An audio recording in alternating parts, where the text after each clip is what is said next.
going on, guys? Junior's Fishing Company with one of my favorite flies to fish with in the winter and just to tie overall, the Higas SOS. The Higas SOS, it's a really quick tie, and there's so many different, there's a lot of flies you can tie them a million ways, but with the Higas SOS, it's a quick tie that you can just interchange bead colors, thread colors, wire colors, and all of those different things. There's so many different variations that it kind of just makes it a lot of fun just to test out and see what looks good, see what doesn't.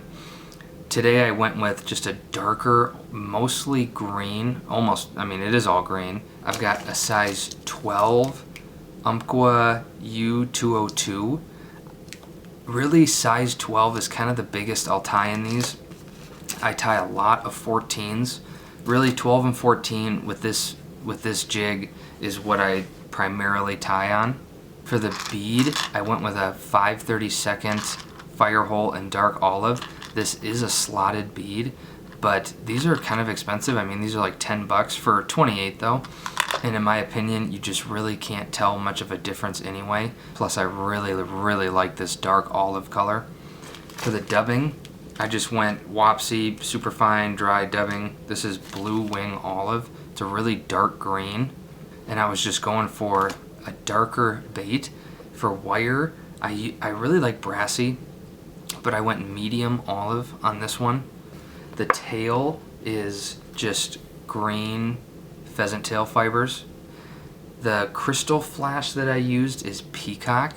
Again, it was just the darkest green that I had, and then just a little strip of tinsel right up the back in holographic olive or something like that. But Higas SOS, it's tied up. Alright, so before I put my thread down, I just wanted to show, so I put some lead wire right down here, and I usually on these SOSs, I'll put my lead wire to the point where I'm going to start my dubbing, where my wire will end and I'm going to start my dubbing. Now I put this wire down even if I have an unslotted bead, but I didn't have this dark olive in unslotted, so it looks a little goofy, but you can't have everything. So I'm going to get this thread all the way down, and then I'm going to put my tail in, and you can go as far down as you want. I kind of like to have my if I'm going to add a pheasant tail to this, I kind of like it to be pretty far down in the bend, just because when I'm fishing this, it's going to fish vertical, and I like that tail to be kind of as straight as I can get it. So I've just got 4 pheasant fibers, and these are super delicate anyway, and they're going to end up falling off or getting plucked off by not necessarily teeth, but so that's a little bit long. So I'm just going to pull them up a little bit. Again, I don't want them to be too long. And then just to try and keep this body a little bit more even, this isn't adding much bulk, if any at all, but I'm going to come all the way up to my lead, and that's where I'm going to trim off these pheasant fibers. I'm going to get my cord or my thread uncorded, and I'm going to come right about here, and I'm going to put down my wire. And again, just to make this body even, I'm going to start my wire way up here so that I don't have to do a bunch of wraps trying to get this even. I'm going to wrap it, just touching wraps right on my side, all the way down to where my pheasant tail is. All the way down. I just don't want to interfere with that too much. And then I'm going to come back up. You just want to make sure your thread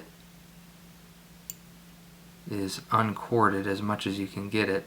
And I might just go down one time and come back up. Maybe not all the way down, just to add a little bit of taper to this body. And I can maybe come like 25% of the way down, maybe 33. I don't want to get too percentage mathematical for you, but then I'm just going to cover up these lead pieces, and I'll do my wraps. And I really just, 3 or 4 is usually enough for me. You can do 8, you can do 2, but on these size 12s, I don't like a ton. And this is a short amount of wire.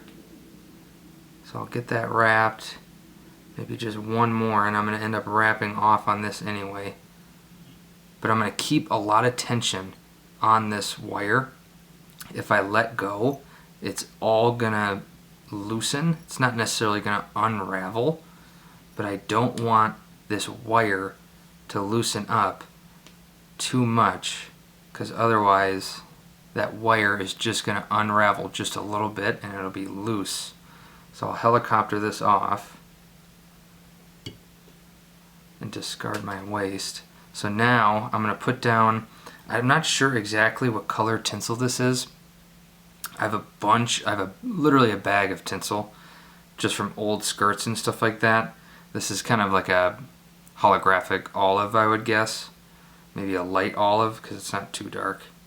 And I'm just gonna, so I've got my little hole from my slotted part of my bead, and I'm just gonna shove this right in there, hoping that that slotted part is about right in the middle. And I'm gonna come right over that little wrap. And you can kind of just check it. You can pull it either way. Tug it up a little bit. You don't want to go too hard. So now you'll be able to see I'm going to have 3 wraps of wire right there. So I'm going to put down a layer of this dry fly dubbing. Not a ton, because I want it a little tapered. It should be thickest by, in my opinion, this is just how I like to tie them. It should be kind of thickest by my bead. And I'm going to add a few layers of this. But I want it, that first one could be a little even, and then I'm going to end up adding some more by the bead. So my legs or wings, whatever you want to call them, this is just Krystal Flash Peacock. You really can't see it. It's just the darkest that I had. So I'm going to kind of double this over and just trim it. And I'll double it over again, because you really don't use a lot of this. And I just add 2 on each side. Sometimes I'll add 3, or if I am tying something really small, maybe I'll just add 1. And I'm just going to get that pressed right down. I'm going to pull down pretty good to set that material where I want it. And then I can kind of, again, set it. And I've only got 1 wrap on here. And it's up to you. So I'll go, I'm just going to kind of make an X. I'm going to wrap kind of like a figure 8. Maybe I'll just do 1 more just to set it. And you can put these directly on the side. You can put them more on the top. I kind of want these a little more on the side. So you can kind of see they're kind of flaring out on the side. If I want to, I can fold these back and do some wraps over right behind my bead to pinch them more. But I kind of want them flared a little bit on this one. You just do whatever you want. There's little tweaks you can do to change it up. So I'm going to put some more dry fly dubbing down. Just get that on my thread. This stuff dubs so nice. So I'm going to push that up, and I'll just get that on. It'll push back my wings just a little bit. And then I'm going to take my tinsel and fold that over. And the tinsel can be a little bit finicky. You want it, I'm going to put a little tension on there, and I'm going to kind of wiggle it. I always just pull it down to where my eye is, because that's where I'll know it's pretty straight, and I'll kind of just hold it there, and I'll get a second nice tight wrap. Kind of put a little tension on that tinsel too. And I'll get maybe 2-3 wraps on there, and I'll kind of fold it back. Maybe I'll get 1 wrap on the other side, and I'll trim that off. And then I'm going to put just a tiny bit more dubbing just to cover up that little straggle of tinsel, and just to cover up my slotted, you can still see that slot, so I just want to cover that up a little bit more with some dubbing. And then I'm just going to whip finish this before I trim my legs or wings. Maybe just 2 turns, 3, 15, you can do whatever you want. Trim off my thread. And then these wings, I mean, you could leave the wings like this if you want.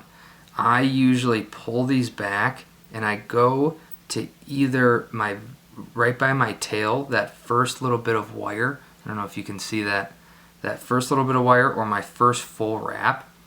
You can always cut more off. So I'm going to go right behind my first wrap, and I kind of angle my scissors toward my bead, and I'll trim it there. So it's a little bit shorter, but I just don't really like a super big wing. And then the last thing I'm going to do, I'm going to take a little tiny bit of bone dry, and I'm just going to touch that tinsel. This bone dry will help that tinsel just shine way more. I don't want that UV light hitting that bottle. It's going to make it much more reflective. It's going to come off eventually. I mean, it's not going to cement on there, but it'll just add a little bit more flash to that bait. Higas SOS, again, one of my favorite flies to tie. There's a billion different ways that you can do it. Quick, easy, and you can pump these out.